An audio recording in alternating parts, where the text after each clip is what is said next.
వచ్చి గోదావరి బహుమతికి ఇచ్చాడు పెట్టుకోమని. ఆవిడ పెట్టుకోకుండా ఒకటి మానవులు పూజ చేసుకోవడం కోసం నది ఒడ్డున, రెండవ దేవతలు పూజ చేసుకోవడం కోసం నదీ గర్భంలో ప్రతిష్ఠ చేయమని కోరింది గోదావరి. ఎవరండి? వృద్ధ గౌతముడు. ఆయన ఆ విధంగా ఇక్కడ ఒకటి నదీ గర్భంలో ఒకటి ప్రతిష్ఠ చేసిన తర్వాత నదిలో స్నానం చేశాడు. చేయగా ఆయన వృద్ధాప్యం పోయి యవ్వనం వలస వచ్చింది. ఇది క్షేత్ర మహత్యం. గౌతమి గ్రంథంలో 103వ అధ్యాయంలో 15వ శ్లోకంలో చెప్పబడుతోంది. అదేవిధంగా బ్రహ్మాండ పురాణం తెలియజేస్తోంది. బ్రహ్మదేవుని అడిగట్ట నాలుగు ఈ కుండలేశ్వర క్షేత్రం చెప్తున్నాడు. అనంతం కుండలాపలం, నదిలో స్నానం చేసి స్వామివారిని కనుక దర్శనం చేసుకుంటే అనంతమైన ఫలితం వస్తుంది. అనగా అంతా ఇంత అని వర్ణించలేము, కోటి కోటి రెట్టు ఫలితం వస్తుంది అని చెప్పగా నారదుడు వచ్చి నదిలో స్నానం చేసి నదిలో ఉన్న కుండలేశ్వర స్వామి అభిషేకం చేసుకుని మళ్ళా పైకి వచ్చి స్వామి వ్రతం చేస్తున్నట్టు నారదుడు. ఇది బ్రహ్మాండ పురాణం చెప్తోంది. కాశీ పురాణం చెప్తోంది. విరూపాక్షుండు కుండలేశ్వరుడు, కాశీలో ఉన్న విశ్వేశ్వరుడితో సమానమైన వాడు ఈ కుండలేశ్వరుడు కాశీకొని చెప్తోంది. అలాగే భీమకండ పురాణం చెప్తోంది.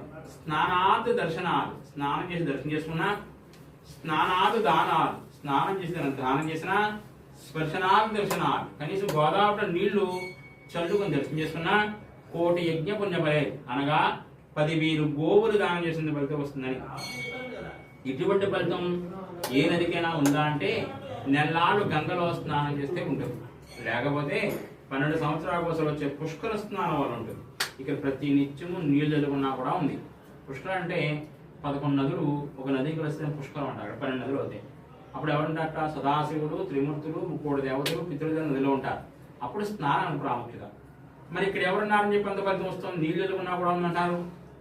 సముద్రుడు ఆ రోజున గోదావరి 2 కుండలాలు బహుమతికి ఇచ్చినప్పుడు ఈ విధంగా అడిగింది, నాదా పంచభూతాలందరూ కూడా మన ఇద్దరం నీ భార్యలందరితో పాటు వచ్చి నివసిస్తూ ఉండాలి అని అడిగింది.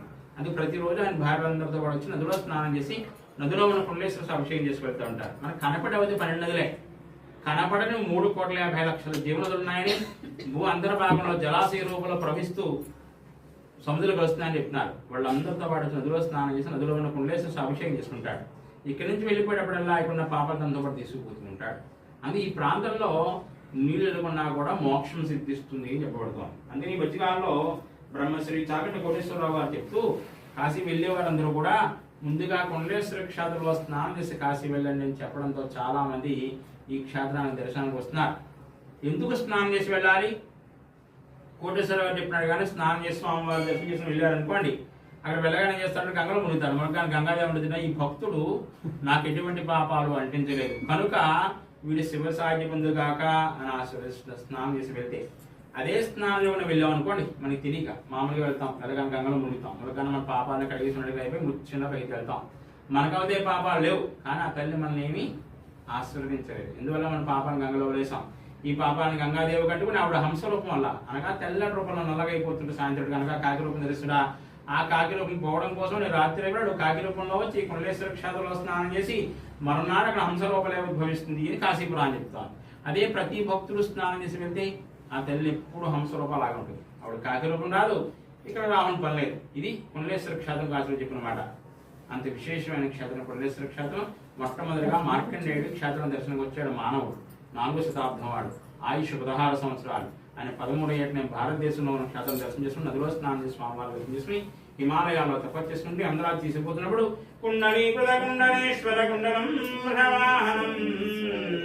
కుండలాకారంలో ఉన్న ఒక కుండలేశ్వర స్వామి కుండలని చెప్పినది ఈ పక్క పలానా ఎత్తుగా ఉంది, జరిగిందనమాట చూపెట్టిన పోగు. కుండలాకారంలో ఉన్న కుండలేశ్వర స్వామి వృషవాహనుడివై నంది వాహనుడివై ప్రాంతంలో ఉన్నావయ్యా. నారదాది మునీశ్వరస్వద వైభవం భువనేశ్వరం. నారదుడు మునీశ్వరులు యోగులు వచ్చి స్నానం చేసి పూజ చేసుకున్నారయ్యా. భువనేశ్వరం పుణ్యమైన క్షేత్రం ఇది. అంతగా అంతకాంతు రాక్షసు సవరించేవే గతంలో కుండలేశ్వరుని భక్తుని కాపాడుకోవడం కోసం. అలాంటప్పుడు నేను నీ భక్తుని నన్ను యమధరాజాను తీసుకుపోతున్నాడు, ఆయన నుంచి కాపాడవయ్యా అడుగుతున్నాడు మార్కండేయుడు. చంద్రశేఖరమాశ్రయే మమ, నన్ను కింకరిష్మతి యమధర్మరాజు నుంచి కాపాడవయ్యా ఓ కుండలేశ్వర అని శ్లోకానికి అర్థం. అంత అద్భుతమైన క్షేత్రం.